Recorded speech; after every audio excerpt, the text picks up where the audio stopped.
life went like that. But then, as I was mentioning before, when there was too many people in a revier, you had to make room for new arrivals. And then you had a selection. And that selection meant, we knew after a while what the selection meant, you couldn't fool us. I mean, I knew. But I had to go through it like everybody else. So every Monday, you had to be naked. Naked, that's why I cannot see any naked body anymore. I've seen too many. You pass in front of a so-called NSS, who is watching you. You pass by, he looks at you, and from your appearance, he doesn't look in your mouth, he doesn't take your temperature, he doesn't know whether you're sick or not. Just look at your body. And if he does that, or that's it. Your number is taken. One of his assistants takes, and your number is taken.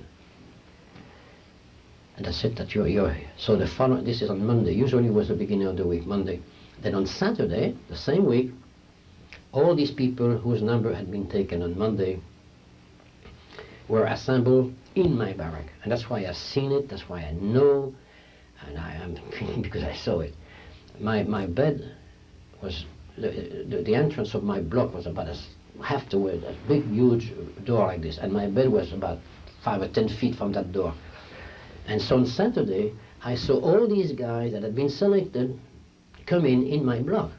That was and 5 from one barrack, 10 from one barrack. Usually there were about between 30 and 40 of them. And this poor guy was certainly just as smart as I could have been. And they knew that something was coming. But it's difficult for a person to accept the fact that he's going to be to his death. Not one of us want to know that. We know that we're going to die someday, but if we're told that in an hour or two you're going to... Just try to imagine what the effect it does on you. And there was no way that they were not aware of it. It was... So they would be assembled in front of me. And I remember once a father and his son together, two Frenchmen, I remember that. And they were hanging toward my bed. And as he said, have you been here long? Oh, I said, yeah. I played like if I was a veteran, I said, oh yes, I've been here. I didn't tell them that I passed the same selection the week before. I said, yes, I've been here. He said, do you know what's going to do with us? Now, deep down, I was certain, I was sure, because I knew the following, what was going to follow. But I couldn't tell them. I just couldn't tell them. I remember this couple, father and son. I said, guys, I've been here. You're going to be sent to a camp, special camp. We're going to take care of you. And I could see in their eyes, and it really hurts me that I had to lie the way I had. But I had to. I couldn't tell them, listen, guys, in 5 minutes you're finished, you're gone. So I didn't. I said, no, don't worry, you're going to be taken care of. And sure enough, after everybody was put in the room, counting again. But I remember once there was a little Polish guy. He was there, and for one reason or another, they made a mistake, so they threw him back. He had a heart attack, the poor kid, or some kind of he was so nervous. But anyhow, he was safe. So I don't know for what, had been miscalculated, I don't know. Or because the Germans are like that. You need a number, that's it. So much, not one more, not one less. The number, exact. And so, at the last minute, this is what the whole thing was horrible, because this poor guy, as I just told him that you weren't going to take care of. Excuse me, that's it. Okay. Yeah. Wait. We'll just change the tape. I mentioned that, I think, in my thing that We'll remember.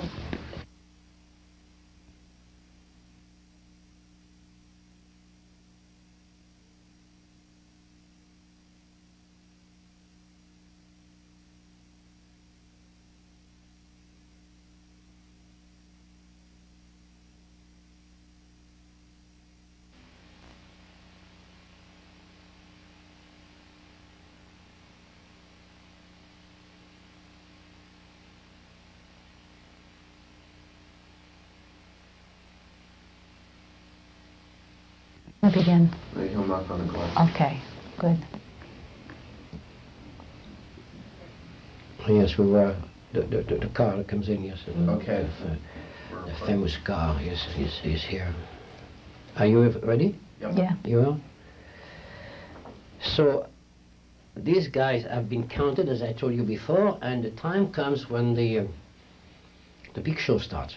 They don't know. These guys don't know what's going to happen. I know because I'm watching that every week. So the car is not a regular, mind you. It's like a tourist car. You know those tourist cars that you see in Paris or Rome or whatever when you travel?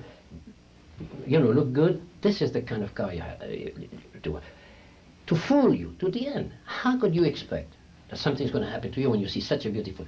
The drivers, probably they are SS, but over their coat they have a white uniform, a white blue blouse, you know, with a cap, like a regular driver that takes you, a Greyhound bus or something like this. Except that the windows are blue. You can't see nothing inside. You don't know what goes on. So then, all of a sudden, an order comes. Clothes off. Take your clothes off, everything. And then you can see this. They push them into the car with a stick, like animals, like cattle that you see being in the West when you see those cattle. That's the way it started. Now, I didn't know at the time exactly where they were going, but to see that every week, I was absolutely sure that they were going to their death. How, I didn't know. It could have been through an injection in the heart, like they've done many times with gasoline, and you drop, or it could be we didn't know. We were always learning something new. We didn't expect, but I knew. But from the way they were being packed in that car, that something terrible was going to them, and that's why I could not tell these poor guys before. Well, this is finally I did a fun block again. A block is a barrack. Okay, I remember on June 26th, it's my birthday, and a friend of mine from Chateaubriand, we had decided that day that we're going to share our meal. Our meal was strictly a piece of bread and a piece of equal, but we're going to share it together. I'm going to go to his bunk, and we're going to say happy birthday like this, just like that. And I got a beating that day. I'll never forget. Because we were sleeping in layers. There was 1, 2, 3, and on top, some of them had dropped something on the floor. And the cab who happens to pass by, he sees that, and he thinks it's me because I'm so close to the floor. It's me. So I got another beating, very good beating, you know, like this. And my poor friend of Chateaubriand was watching me.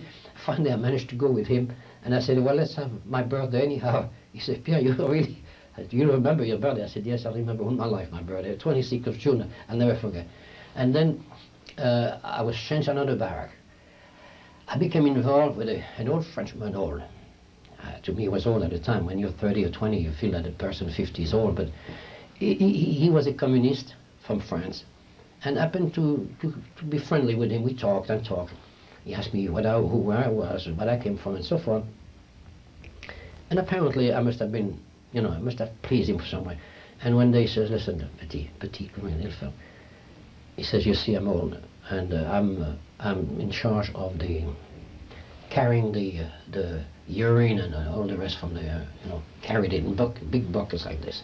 It's heavy, he says, and I'm getting old, and I'm going to have to be replaced. He said, would you like to do it? I said, well, what? And he said, I'll tell you why. It's an extra ration, an extra piece of bread, an extra soup. Oh, when he mentioned extra, I said, sure. I said, I'll do anything for an extra soup or an extra piece of bread. He said, okay, but communists have a way of doing things their way. He said, I have to introduce you to the party. I said, I don't care.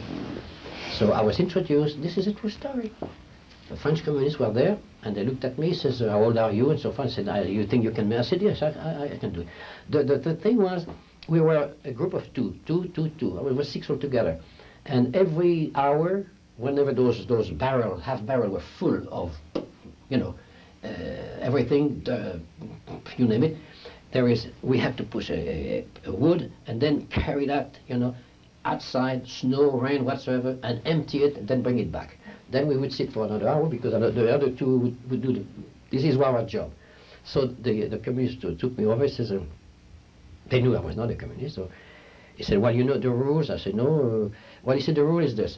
Well, you do it, but you get an extra ration of food. Now, that food you have to eat. If you cannot eat it, you have to give it to the party. I said, but listen, I have good friends out there. No. That was the party line. That was the thing. I couldn't give it to nobody but them, and they would distribute to whoever they wanted. I couldn't leave. I said, don't worry, kid, I'm going to eat them. You don't have to worry about it. I'll leave nothing. So I was there for about 2 weeks. Those 2 weeks I had an extra glass of milk. He said, oh, because politics, you play the game in our camps. What about? Say something about that. Well, you had socialists, you had communists. Would that be like here? You would have people, Democrats, Republicans, Southerner, Northerner. You would have politics play. Politics plays over there too. You had Christian, you had priests, as I told you before, and you had the communists. Now, as probably mentioned, there was 2 types of prisoners, or many types of prisoners. You could recognize a prisoner by the triangle that he had in his lapel. I think, green was the criminals, and most of the camp were run by the green, the criminal.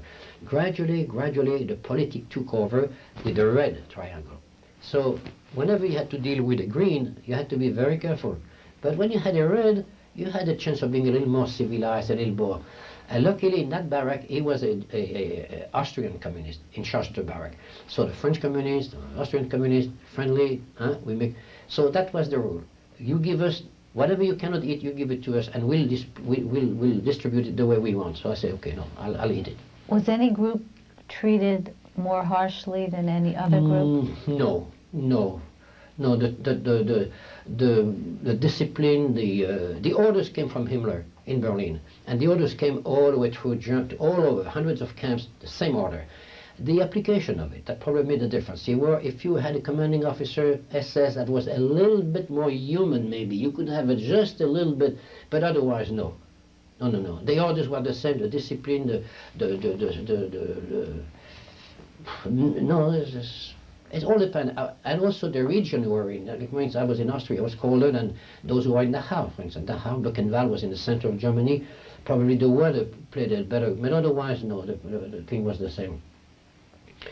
I don't know, well, anyhow, they told me that, and I said, I'll eat it. So I eat everything, And one day, the order came that we're going to be evacuated. It was in July, about the 10th or 12th of July. I didn't know where we were going to go, but I knew that the communists had a strong relation. Let's put it this way: they were very close to one another. Czechoslovak or whatever, or Russian or Polish or French, they sustain one another. So I had met these communists during my 2-3 months in the Riviera.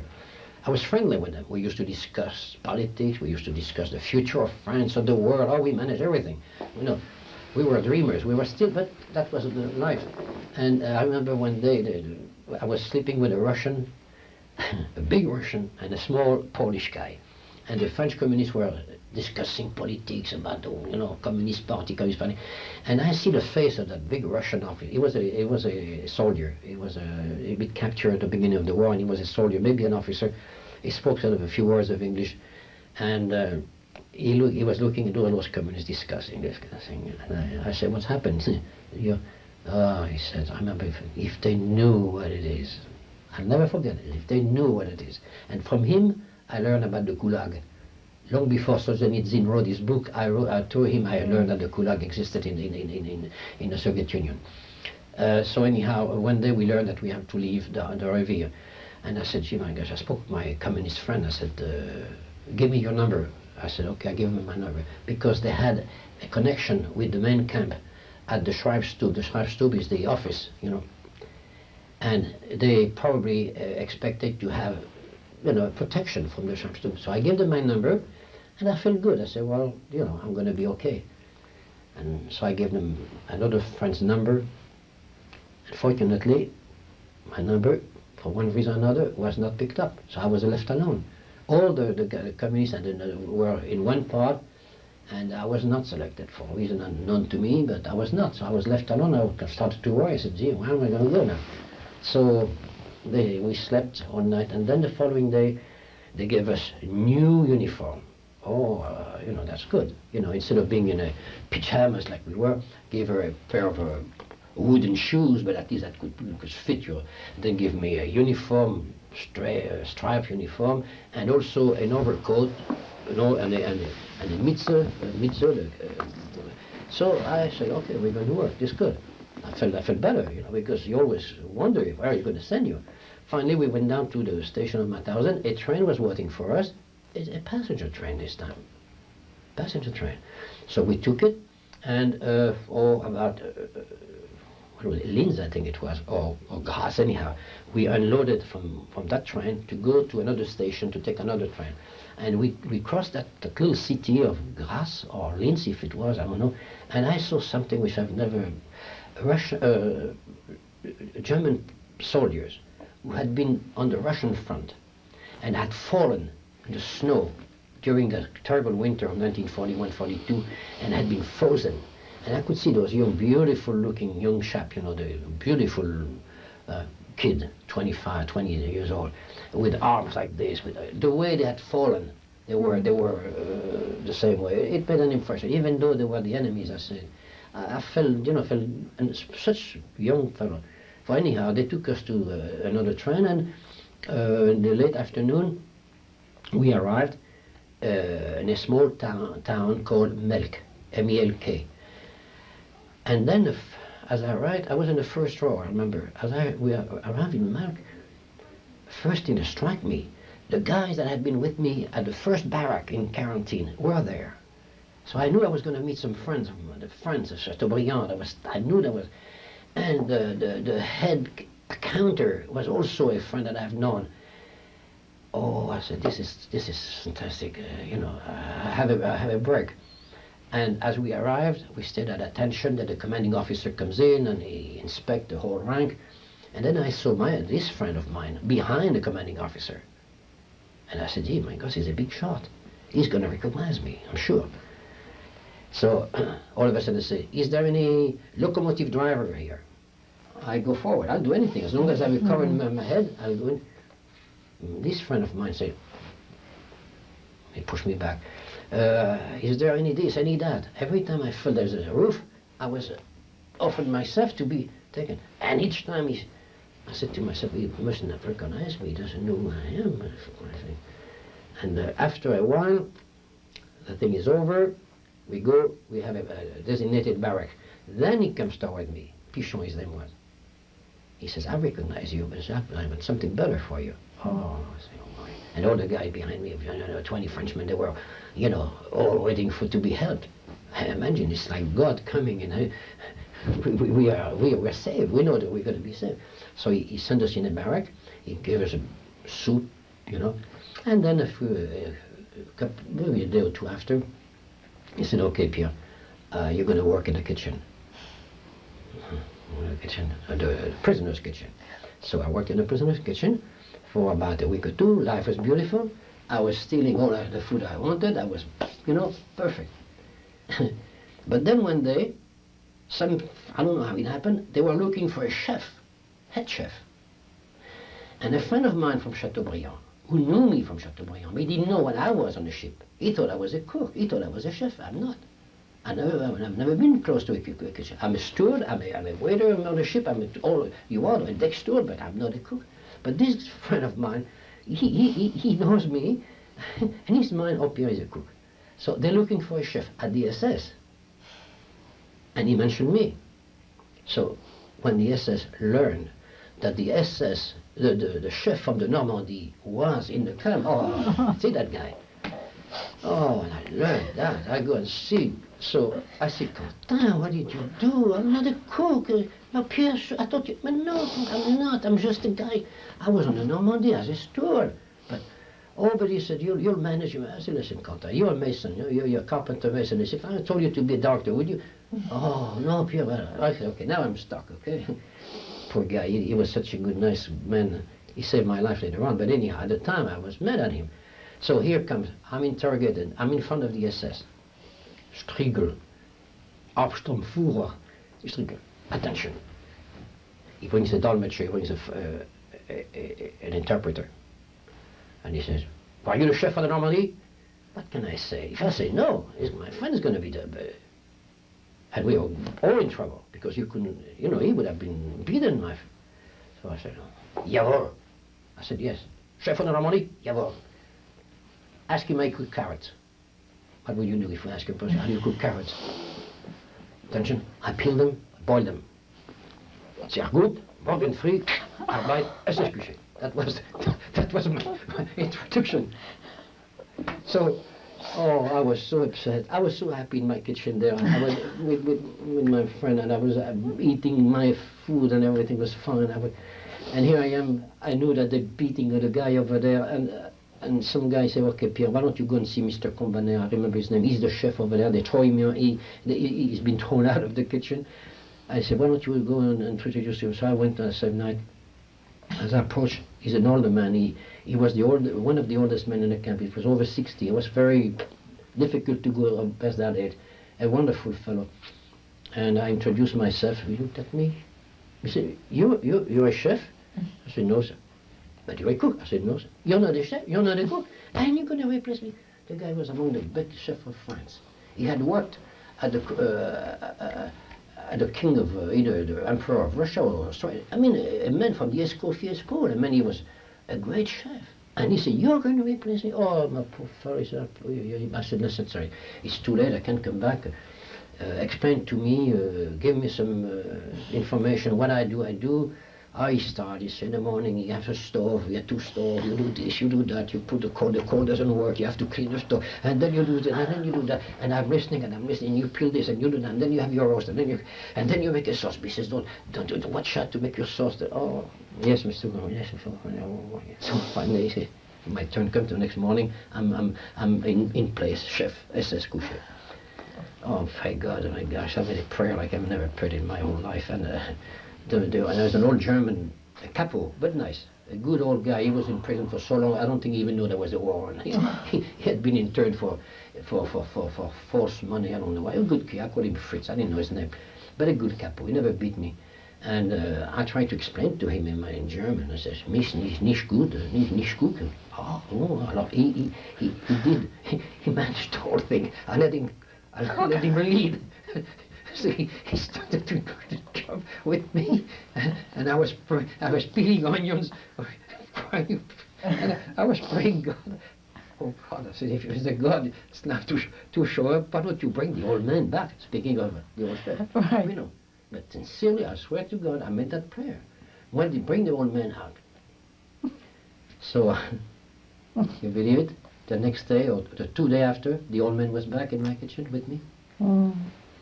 And then I said to myself, that God exists, there's no question about it, because I made up. How could a priest come back after being thrown out?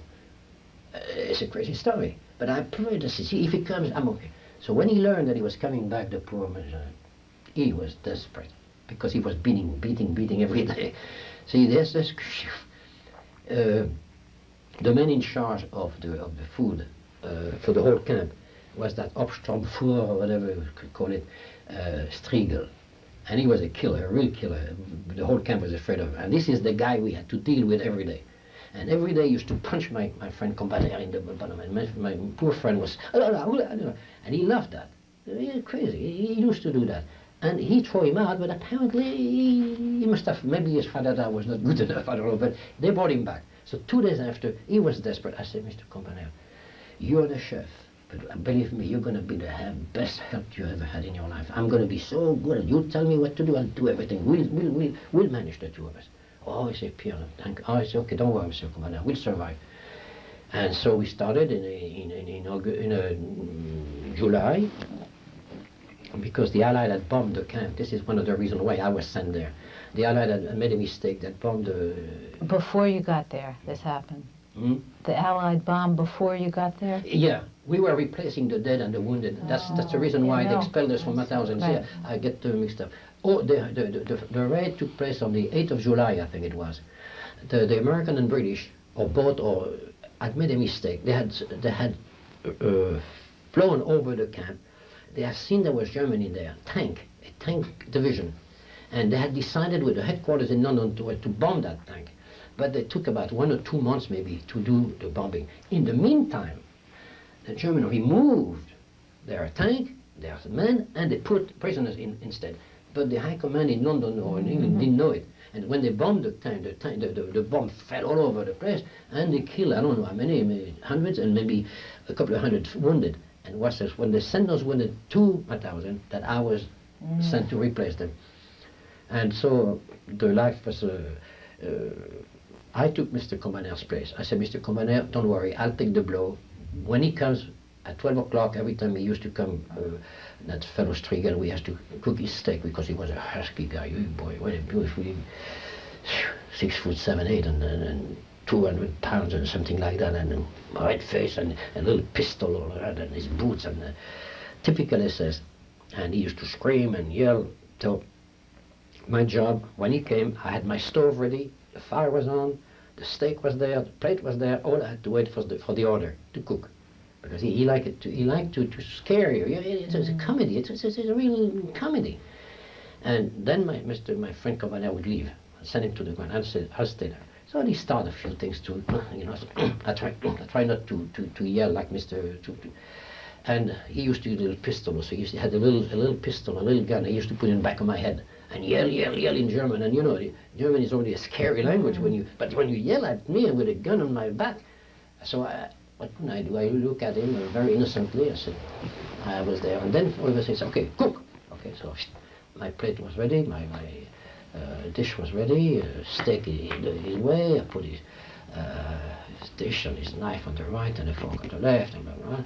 And after a while I became more or less, I wouldn't say friendly, no, I was scared stiff of him, but he left me alone. He did the thing of his gun 5-6 times.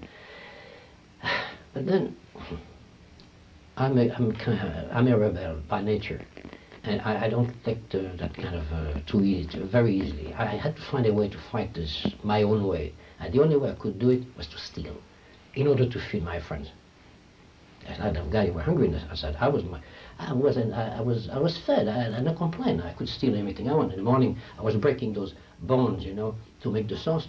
All the marrow went right here. They never saw that marrow. That was for me. See, I was rebuilding myself, but I had occasions to steal, and I did steal either a sausage one day, and there was some left over, of course, also, you know, soup, good soup.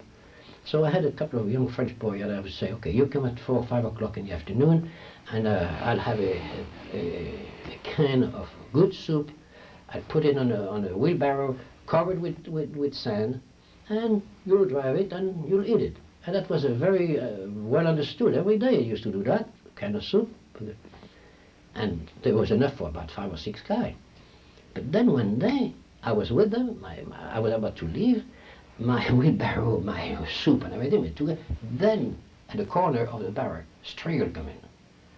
My 2 guys, they left. Oh, they ran away. Here I'm stuck with my wheelbarrow, my soup, and he comes. Luckily, he didn't check under the ashes. Otherwise, he would have. But he knew that something was wrong, and he certainly knew that I had stolen something. Give it to them, and they weren't running. They had run away. So I was the culprit. So he drove me into the barrack in the kitchen, and he started to yell in German. I didn't understand. Then he went to his office, and he had, I don't know how you call it, a nerve that the beef, the cattle have on the. A whip? It's a whip, but it's made of the bone. Oh. So he took it off, and he told the prisoner, you're going to lash him, 25 lashes. Take your pants off, okay? And I was abandoned, you know, on the chair, and he gave the order. The guy told me afterward, he said, Pierre, I couldn't help it. But apparently it didn't hit hard enough. I had to count. Not only was I receiving, but I had to count. 1, 2, 3, 4, 5. I knew how to count in German. And so I cannot say for sure how long it lasted. I don't think I had the 25 because he would have killed me, certainly. Because I fainted. I had to count. I think I counted until about 10. And from what I understand, what I was told after that, I fainted, I dropped. And he instead of finishing me off, he hit me with his boot on the back of my here. And you know, we had clothes on, they were not disinfected very often. We were dirty. And so with his boot, he hit me here on the bottom. I still have a mark there. And the skin, the skin, and to survive, he threw me a pail of cold water. Yeah, that's right, to wake me up. So I woke up, the friends took care of me for a while, and then a few days after, I was back in the kitchen, and the following day, like nothing happened. He looked at me like he didn't even remember what happened. But I had a feeling after a few days, I began to develop glands here, from here, see, and those glands became like a lime, almost like or big pigeon eggs, and it was so painful. I couldn't even support my shirt on and I had to work on that stove. And then, excuse me, I started to have diarrhea, you know. Everything went wrong, and I could feel that I've been in serious. At that particular moment, they have an inspection of your stool. That's the rule over there. Germans are very funny because they were afraid that among us someone would be sick and take care of their food. You know, so you had to go through the stool examination. These were the people that were taking care in of the the kitchen. SS. Yeah, we had to give our stool, and they would send it to a laboratory, I don't know, and then realize if your stool working. I cannot send stool like this. My gosh, I'm diarrhea. They're going to find out. I'm going to be thrown out of the kitchen. I'm losing my job, and I'm going to be working outside in the rain. A good friend, a good young boy was there, strong, healthy. He says, "Don't worry, Pierre. I'll put my stool in place of yours," and that's what we did. Okay? We put this stool in a tube that was given. So I was not picked up, but I couldn't take it no more. It was too painful, so I was sent to the Revier. And as I arrived at the Revier, it hardly could walk anymore. My luck continued. I was been lucky. There was a Polish doctor, and I knew him. And there's also a French doctor. I knew them because I used to come at the Revier many times to see the sick and bring some food and so forth and so on. And that Polish doctor, we were inspected, an SS came to. The SS judge, he was the judge, whether you could enter the Revier or back to work. So as he approached, he approached the doctor, the Polish doctor said to him in German, I could understand, very sick, sehr sick, sehr krank. Okay? Alors, the SS listened to him, he said, okay, go in the infirmary.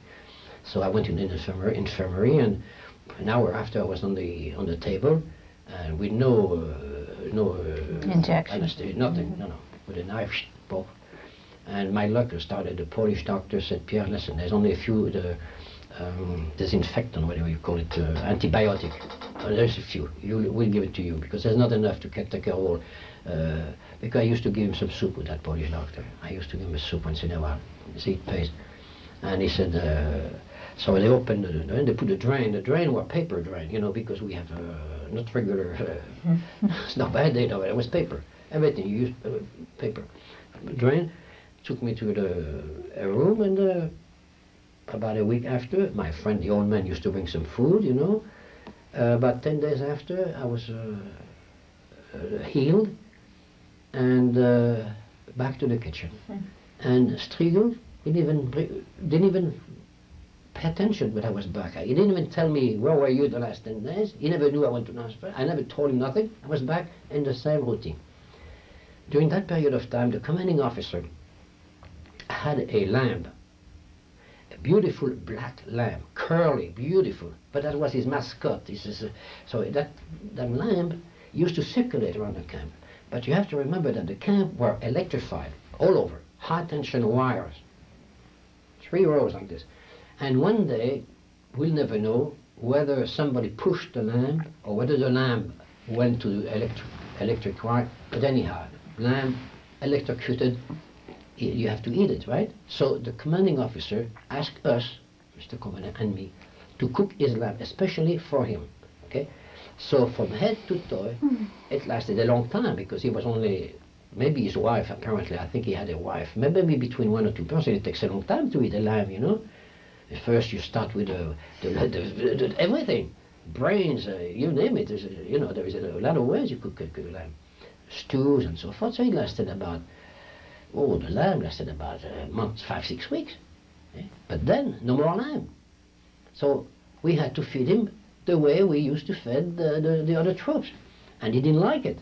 he didn't realize that we didn't have any more lamps. So he came one day in the kitchen, furious. Franzosen nicht gut, Guschen nicht gut, housed. We were thrown out of the kitchen, the two of us.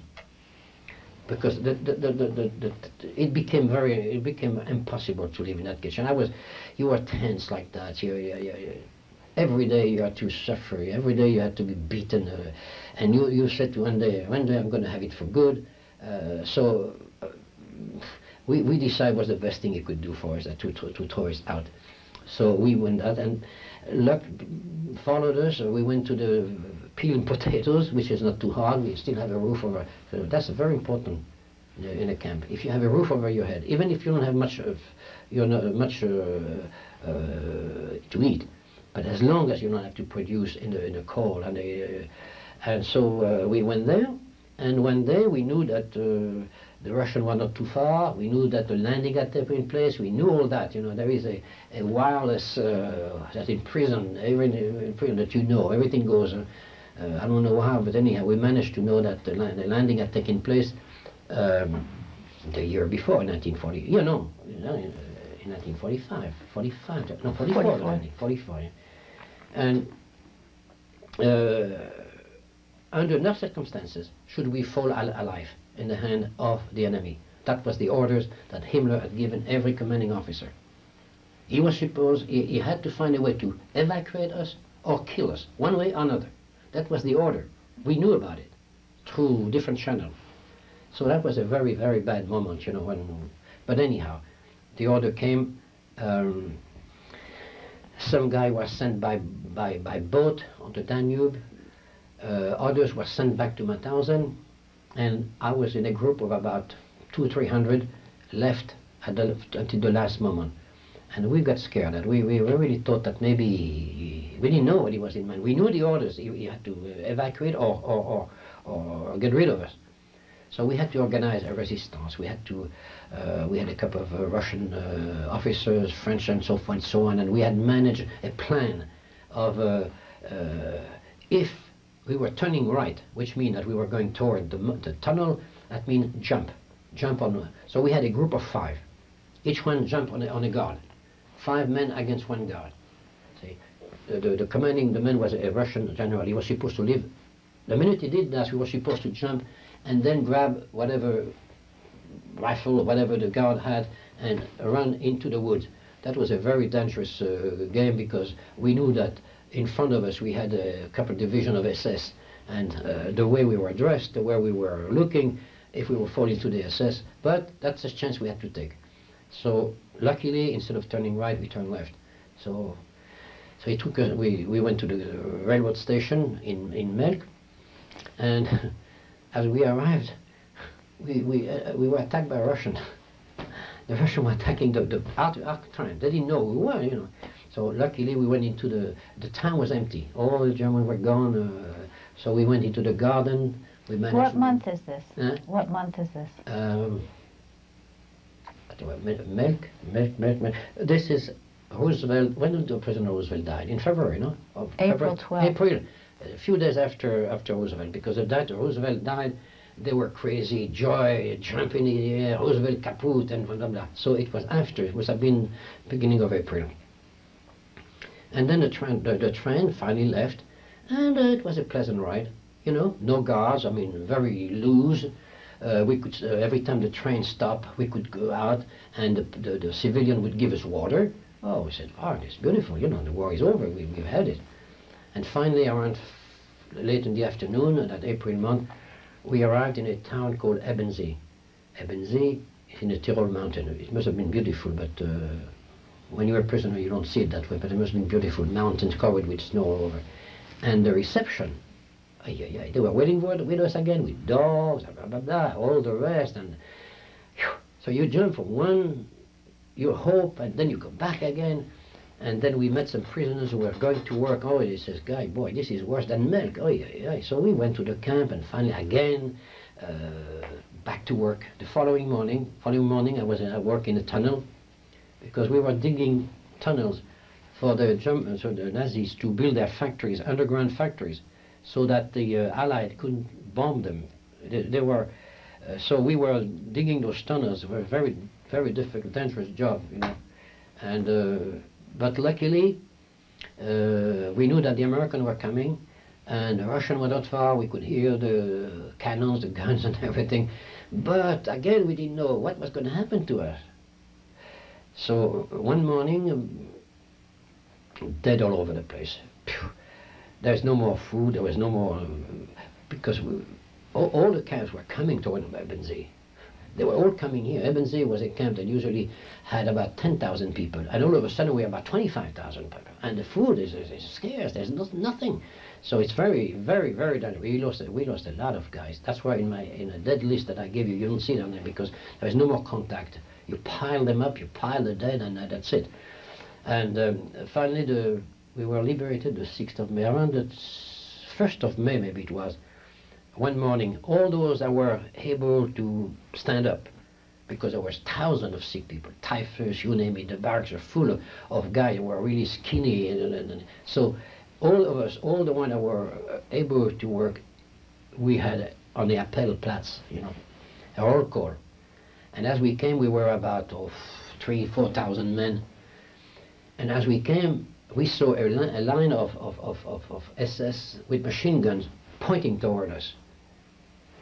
Oh, it was scary, you know. We didn't realize what it was. So he started. He calls a lot of interpreters in all the language, in Greek, Italian, you name it, all the language possible. And his appeal was about something like this. Your friends, or something like your friends, the enemy is coming, is approaching, are coming. I have decided to fight to the last, but I have to protect my prisoner. For your protection, meaning, you know, we're going to fight, and for your protection, I have decided to send you, and he mentioned a tunnel or something. At that particular time, we realized that what he had in mind. And we say, no. What did he have in mind? In mind? To blow us up. To blow the whole thing. It was discovered after the war. It was told in many American magazines, in Look and all the magazines at the time. It was proven. We had the proof. Mm-hmm. See? Because the mines, the tunnel was digged this way. Okay? There were 7 of them that were completed, working. We were making all kinds. Armaments, you name it.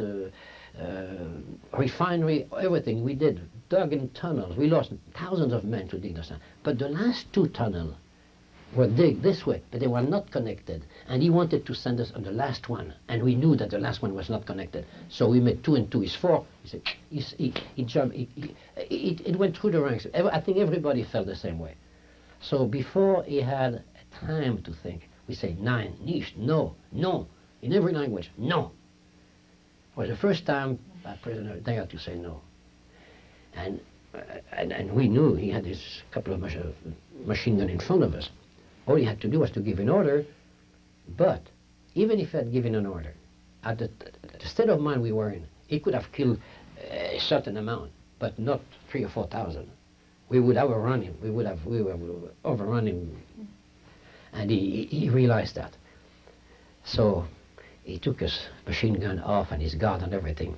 But during all that day and the day after, we were scared. We thought he was going to come one after one barrack, and get rid of us that way. He didn't. He couldn't do it. And then finally, we saw that they were leaving.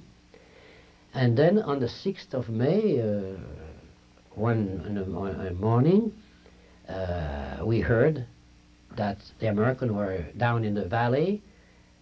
The word came that they were approaching. And finally, by 11 o'clock in the morning, something like that, they entered the camp. They disconnected the electricity around the barbed wires, and a couple of small tanks, very small tanks, I mean light tanks. And I'll never forget, when I see the first guy come out of his tank, I thought he came from Mars, because he had antennas in his helmet, you know. Ah, this sensation, beautiful, beautiful, beautiful. So my English helped me a little bit during all these days. Everybody said, Pierre, tell him to send some food and medicine and blah, blah, blah. So I tell the guy, I said, listen, you've seen nothing here. I see, if you see the camps, there's thousands of dead, but I said thousands of very, very sick. Could you please send a wire to the rear and tell them to send as much food and medicine and everything? So that's what he did. You know, he was in radio contact with the rear. That was Patton's army, Third Army.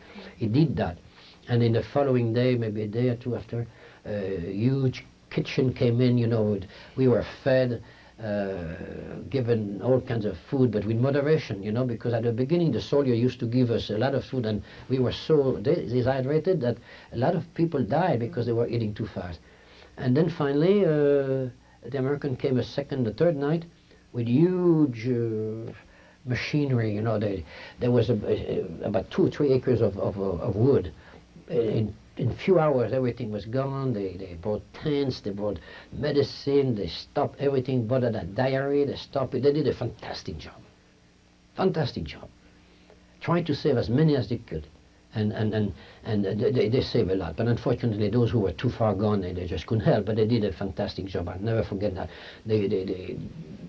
And then, again, the organization, communist political place again, they organized a committee, international committee, you know, Spanish and Polish and Russian and so forth.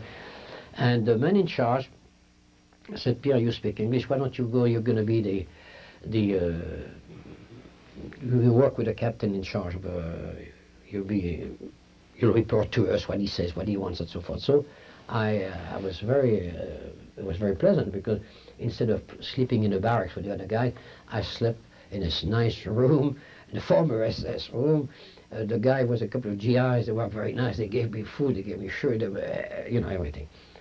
And then one day, a few days after liberation, a guy came and said, Pierre, I want you to come with me.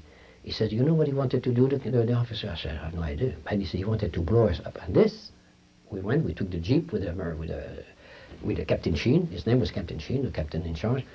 We went to the tunnel, and sure enough, right under the entrance was a little locomotive, the one that you use in construction, you know, full of dynamite, instead of coal.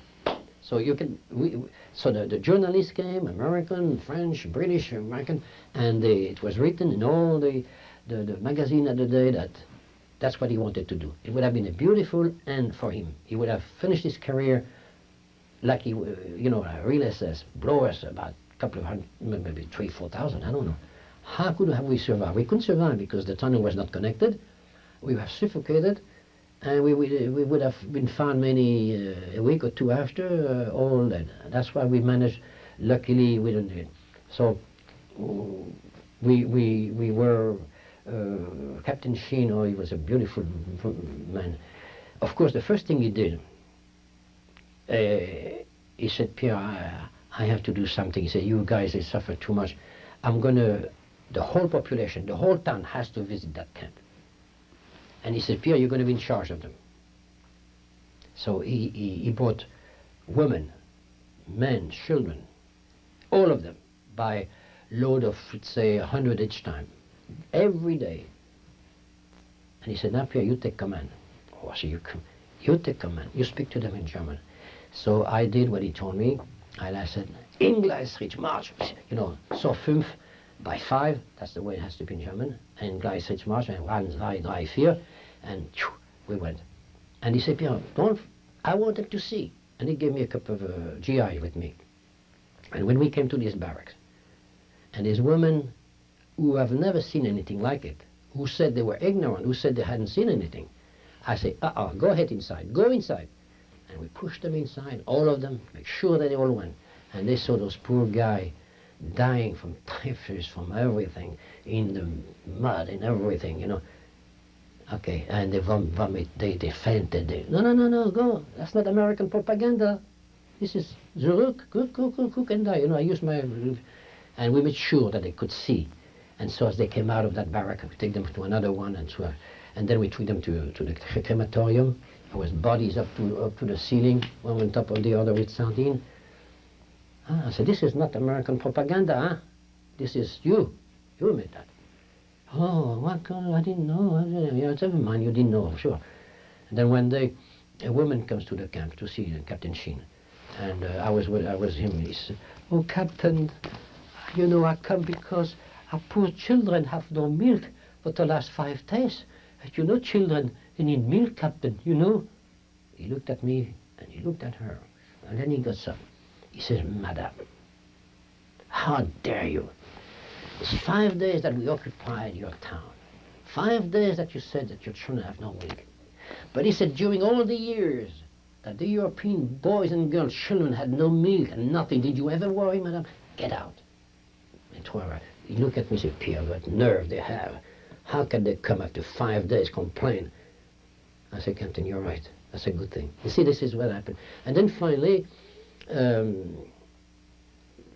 he told me, "Pierre, I cannot send you back home. There's bridges destroyed, there's no train running.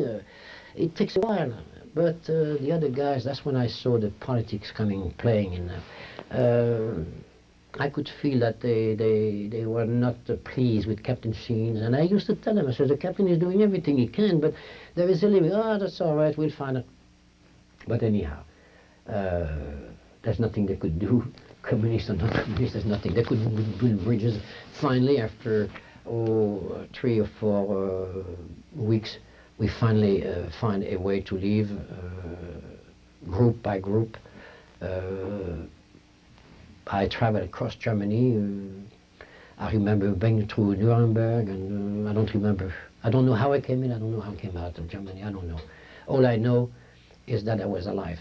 And unfortunately, we had lost a lot. I've seen all my older friends. I was the only, out of 57 that we were arrested, only Jacqueline and another are still alive today. Out of 57, we only either 7 or 10 came back, I'm not too sure. But all the rest died. So the list that I gave you is a proof. That doesn't take away anything that the Jewish have been through, because it's a different story. Theirs was more horrible than ours. It was different than ours. Because once those that didn't go to the gas chamber in Auschwitz were sent to our camp. So we had the same treatment. The difference is that their wife and children were burned. That's the most horrible thing that happened to the Jews. That did not happen to us.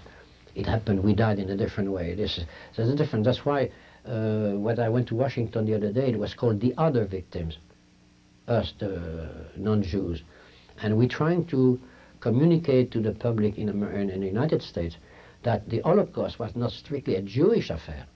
There were 6 million Jews that died, but there's only a couple of millions of other non-Jews, like the Russian prisoners of war, and all of us, you see. And to try to make the public understand it is not strictly a Jewish affair, that other people have... And of course, I forgot to mention the Marseillaise again that we sang when we were liberated. That was the second beautiful Marseillaise, the one from Compiègne, and the last one, the national anthem. You sing, you cry, and then finally you evacuate. Finally, I went through. I don't even remember how I went. I know I was in a bus with a couple of sick guys. I went to Nuremberg. I went to see the American in charge. He gave me food, he gave me cigarette, and I told him, I said, "Captain, I have a few too sick with me, I can't carry any further. Could you please take them in charge?" I said, "Because they're going to die with me." And he said, "Okay," so he took them. And we managed to reach another point. And then finally, we crossed the Rhine someplace, I don't know where, and we arrived in France. And then, of course, things to begin to change, because Red Cross was there. We were received with, like heroes, even though we're not heroes, we're survivors. But anyhow, we had a wonderful, and then of course we managed to meet our family, but our families didn't know. Nobody knew where we were.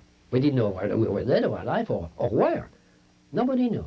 It was kept secret. Nobody knew. We saw this plane coming every day on top of us. We wish sometimes they used bombs. Come on and destroy something around here. Maybe we'll have a chance. No, nobody seems to know. The high command, or if they knew, nobody cared. Because you see, most of us was treated as terrorists. This is the picture that was described. We were terrorists, communists, bandits. Good for, who cares about bandits? Would you go and help terrorists if they're in prison? You see, that's what the German people were told we were. We were not told what we were the real reason why we were in a concentration camp.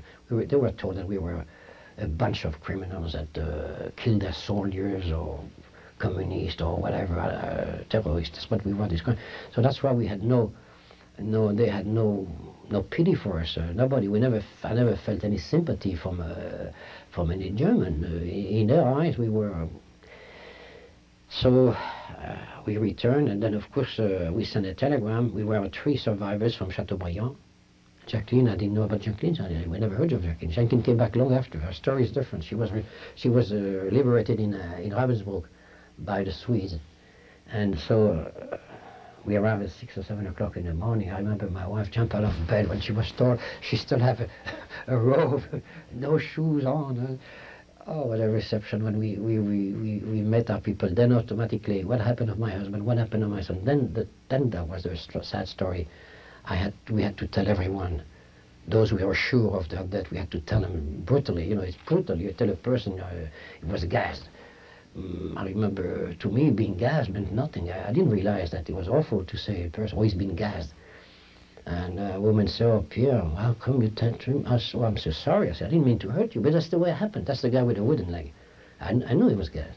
So I told her, then you have to tell everybody, your son, your daughter, your husband, your father.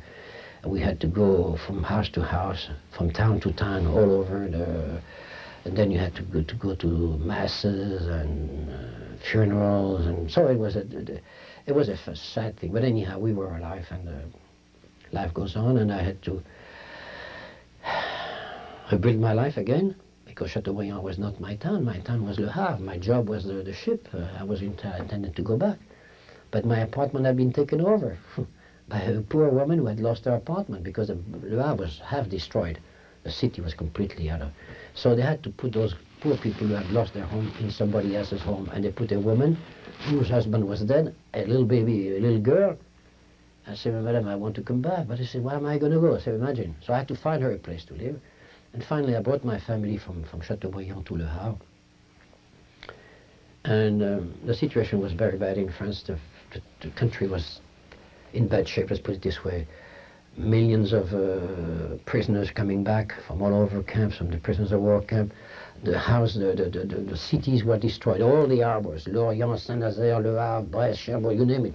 There was nothing left. So there was no possibility for me to find a job, to find something to start my life. Then my apartment, when we started, there's only 2 of us and a little baby. Then when we come back, there's another baby. That's 4. It was too small for all of us. And then the ship.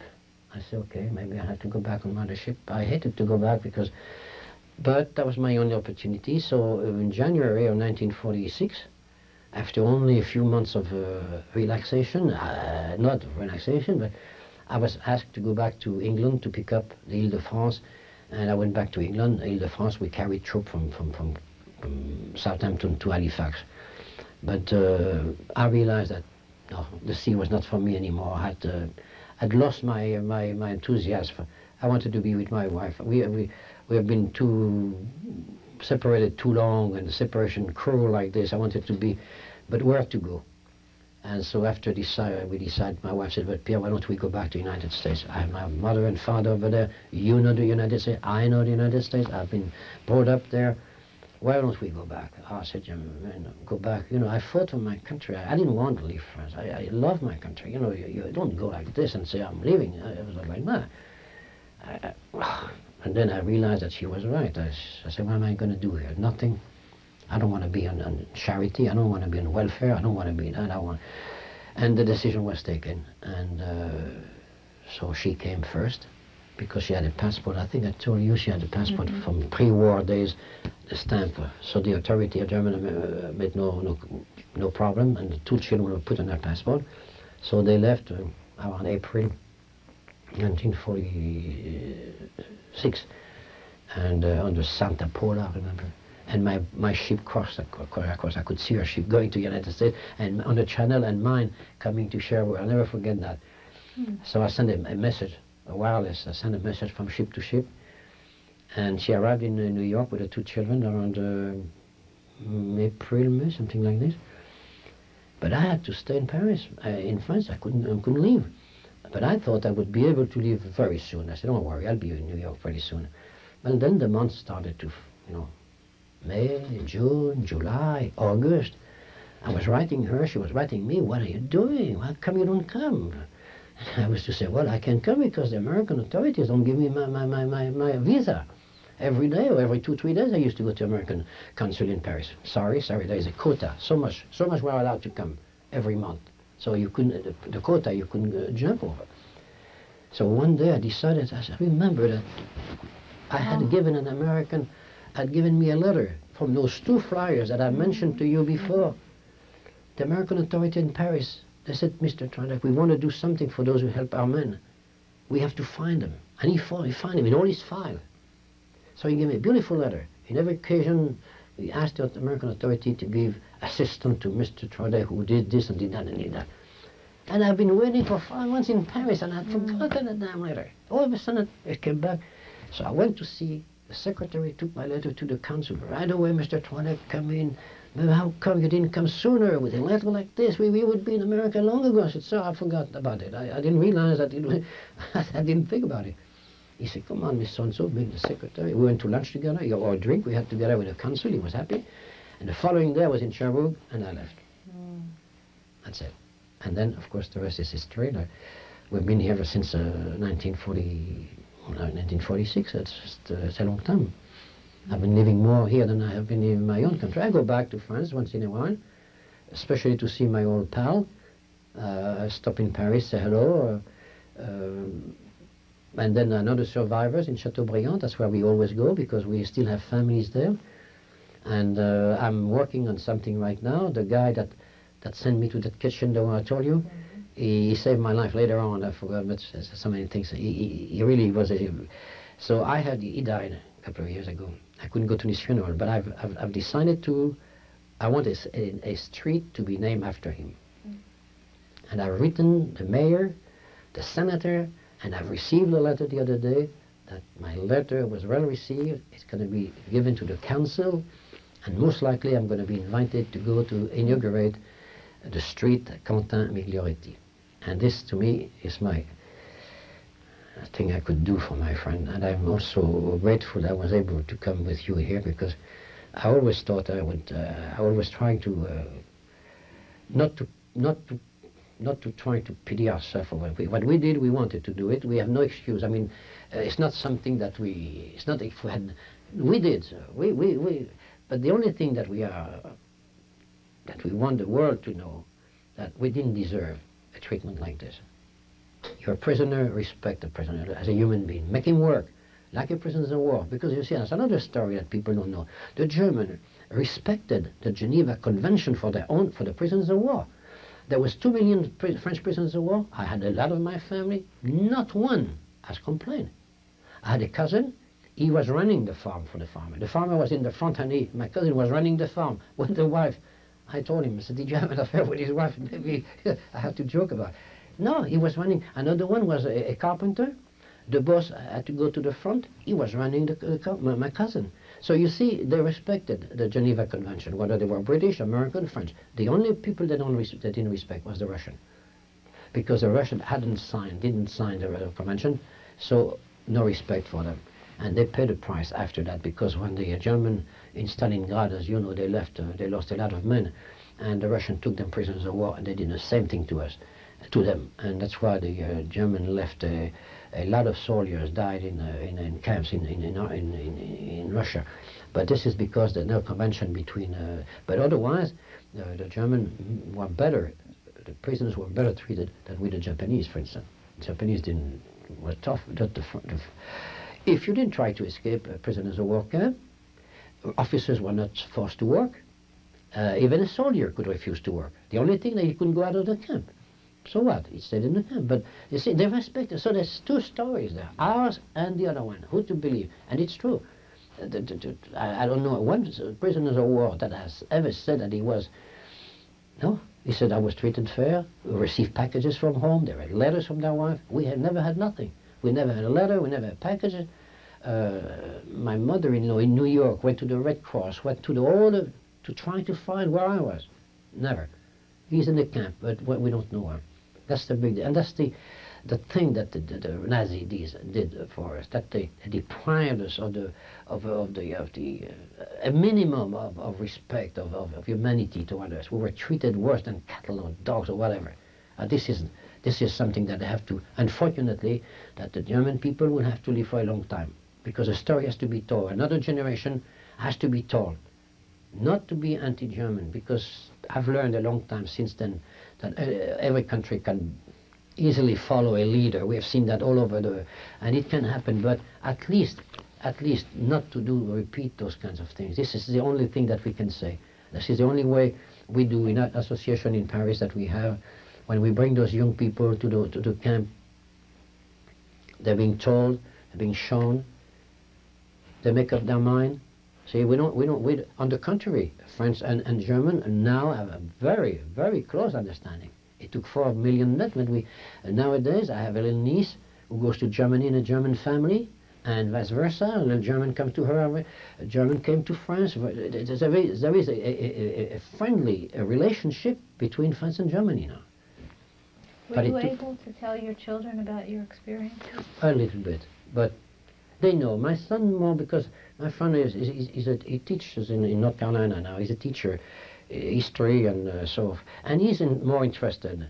But no, never. I never told my children most of it. They know, but never. No, it's too long, and it takes an occasion like here today to speak about it. But and with Jacqueline, we very seldom mention. Sometimes, because sometimes we are hungry to see the way it's presented, like Organ Zeros, for instance. You take pictures like that. People don't know what it is. It's presented as a picture, as something where the good guy always win. I'm sorry. You see, Americans have a funny... I only saw one picture that was really, and it didn't last very long. It didn't last 2 weeks. It was made in Poland. The story, I knew the story because a French prisoner who was in Auschwitz had told me the story when I was in the camp, and the picture was about that.